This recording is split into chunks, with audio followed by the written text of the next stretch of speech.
नमस्कार दोस्तों, मैं इंजीनियर दीपक कुमार। आप देख रहे हैं PNP public and power news. दोस्तों, हमारे यूट्यूब चैनल पे आप लोग का स्वागत है। दोस्तों, आइए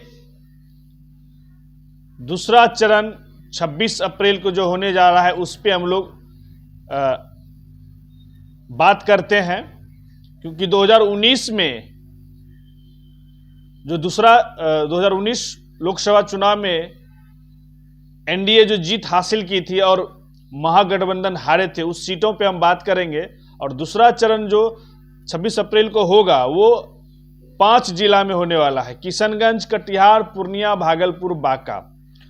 तो इस पे किस पार्टी का कितना दबदबा रहा था और कौन पार्टी जीते थे और कौन से कैंडिडेट कितने वोट से, कितने परसेंटेज से, इस तमाम चीज़ों पे हम लोग बात करेंगे, क्योंकि जरूरी है।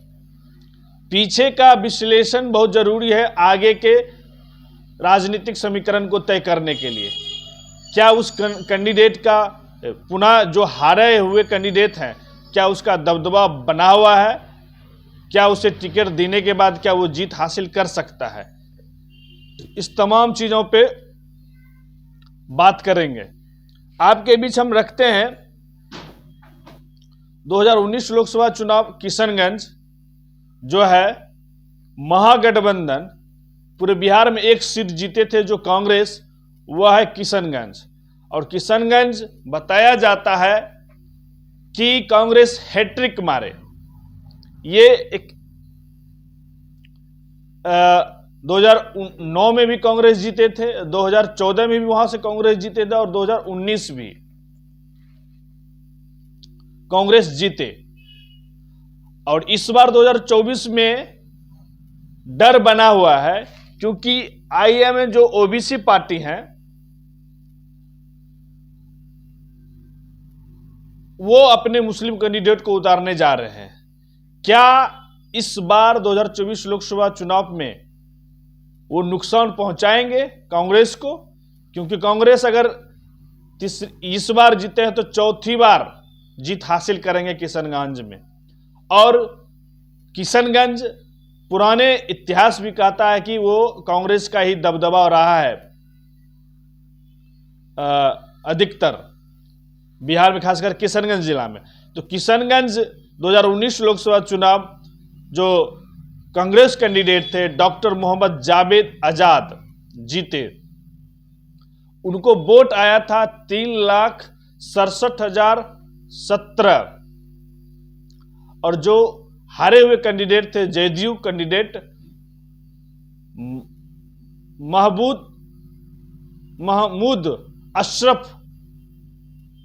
अशरफ हारे।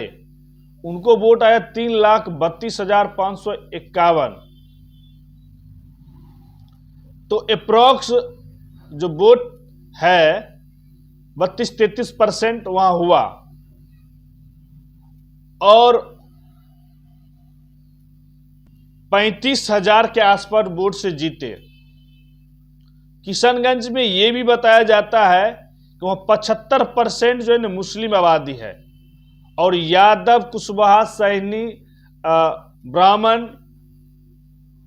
मरवारी जो भी हिंदू कास्ट है वो 5% भी वहां नहीं है। अप्रॉक्स पंजाबी लोग भी है, अप्रॉक्स 5% के आसपास है, ये बताया जा रहा है। तो किशनगंज का ये है रिकॉर्ड। अब इस पे किशनगंज कांग्रेस को सीट जाता है तो क्या कांग्रेस इस बार चौथी बार जीत हासिल करेंगे, ये आगे देखना है 2024 लोकसभा चुनाव में। कटिहार में आ जाइए, जो चरण में होंगे, कटिहार जिला है, वहां से जदयू के कैंडिडेट दुलारचंद गोस्वामी जीते थे, जदयू कैंडिडेट है। उनको वोट आया था 5,59,423। और कांग्रेस के जो कैंडिडेट थे तारिक अनवर, वो हारे थे, उनको वोट आया था 5,02,220। तो अप्रॉक्स 55,000 57,000 के आसपास वोट से कांग्रेस कैंडिडेट कटिहार हार गए हैं। क्या इस पे महागठबंधन 2024 पे आरजेडी क्या विचार करती है? क्या उसी कैंडिडेट को कांग्रेस रिपीट करेंगे तारिक अनवर को, या चेंज करेंगे अगर कांग्रेस को सीट जाता है तो ये एक विश्लेषण है, इस पे विचार करना है। ये करीब करीब ठीक ठाक वोट से हारे हैं, ऐसा नहीं है कि इनको नहीं दिया जा सकता है, दिया भी जा सकता है। लेकिन पूर्णिया का जो है इतिहास वो बहुत जबरदस्त है। पूर्णिया जो है दूसरे टर्म जो इलेक्शन होगा 2024 26 अप्रैल को, पूर्णिया से जदयू कैंडिडेट संतोष कुशवाहा जीते। वो वोट लाए 6,32,924। हारे जो कैंडिडेट कांग्रेस का कैंडिडेट वो थे उदय सिंह उर्फ पप्पू सिंह, हार गए। वो वोट लाए 3,69,463। अब बताइए कि ये 2,63,461 वोट से हार गए। ये एक तरफा वोट से हारे। तो क्या इस बार पूर्णिया राजद कांग्रेस के खाते में सीट देंगे या नहीं, ये भी देखना है। क्योंकि पूर्णिया जो है ना बेदहाली हारे कांग्रेस, मतलब एक तरह से कहिए कि 70-80% वोट से हार गए। लेकिन जो वर्तमान अभी परिस्थिति है, पप्पू यादव जो है, राजेश रंजन जी, वो वहां से प्रणाम पूर्णिया का रैली कर रहे हैं और जनसभा कर रहे हैं, दौरा कर रहे हैं। और जो गुप्त सूचना है कि पप्पू यादव लालू जी और तेजस्वी यादव जी से मिल रहे हैं। क्या वो विलय करेंगे राजद में या गठबंधन करके वहां से टिकट लेंगे? तो ये भी एक देखने की है आगे क्या होता है, क्योंकि बहुत जल्द इन लोगों का भी सीट शेयरिंग का फॉर्मूला तय हो जाएगा। तो ये हाल है पूर्णिया का। आ जाइए भागलपुर, जो दूसरे चरण में होगा इलेक्शन, वहां से जदयू, यहां भी तगड़ी जीत मिली है एनडीए को 2019 में। अजय मंडल जदयू कैंडिडेट है, वो 6,18,354 वोट ला की जीत हासिल की। आरजेडी के नेता श्लेष कुमार उर्फ बुलो मंडल, वो वोट लाए हैं 3,40,624।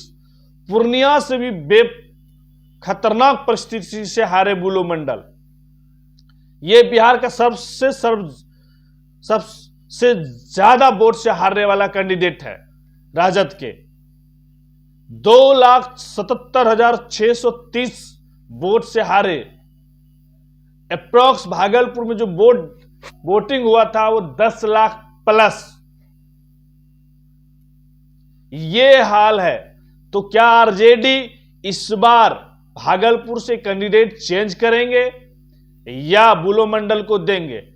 क्योंकि जिस तरह से अजय मंडल ने अपना प्रदर्शन किया, जदयू कैंडिडेट जीता, क्योंकि पहले बीजेपी का रहा था सीट, लेकिन 2019 में यह सीट जदयू के पास जाता है और अजय मंडल वहां से अच्छे खासे बहुमत से जीत हासिल करते हैं।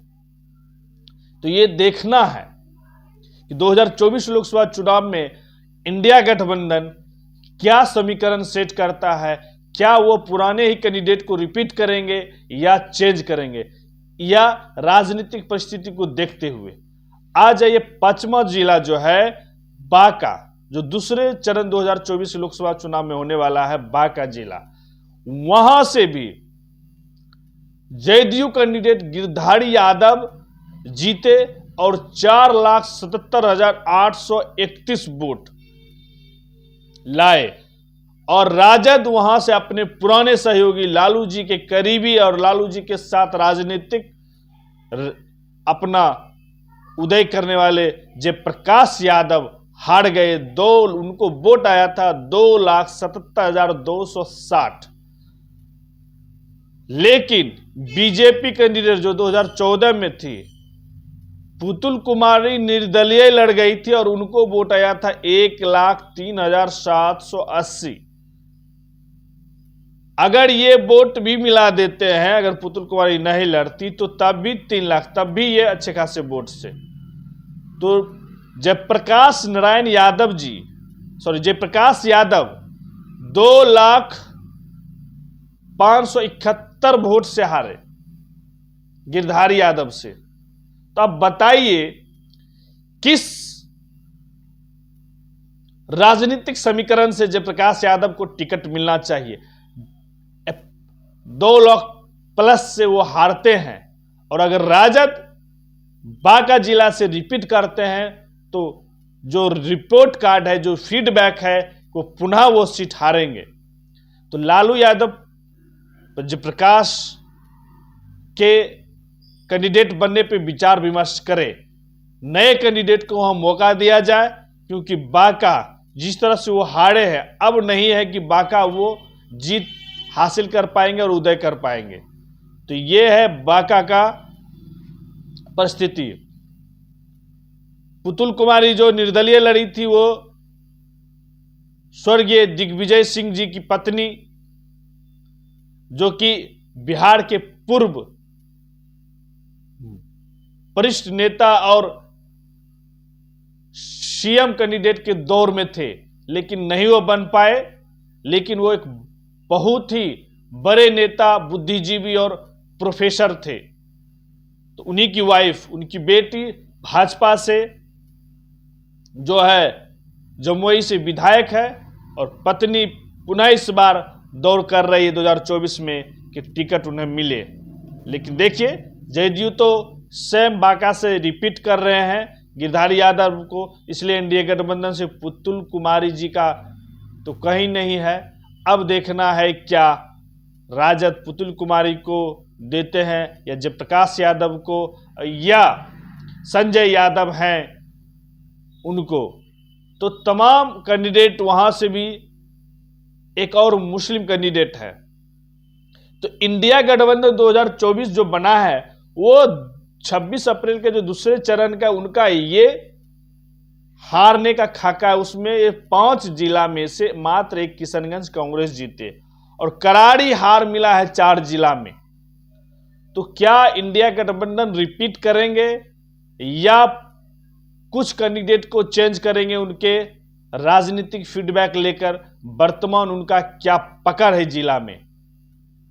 उसके बाद एनडीए गठबंधन पुनः उसी कैंडिडेट को रिपीट कर रहे हैं। क्या जदयू किशनगंज से महमूद अशरफ को रिपीट करेंगे या वहां चेंज करेंगे? तो ये देखना है आगे आप लोग को।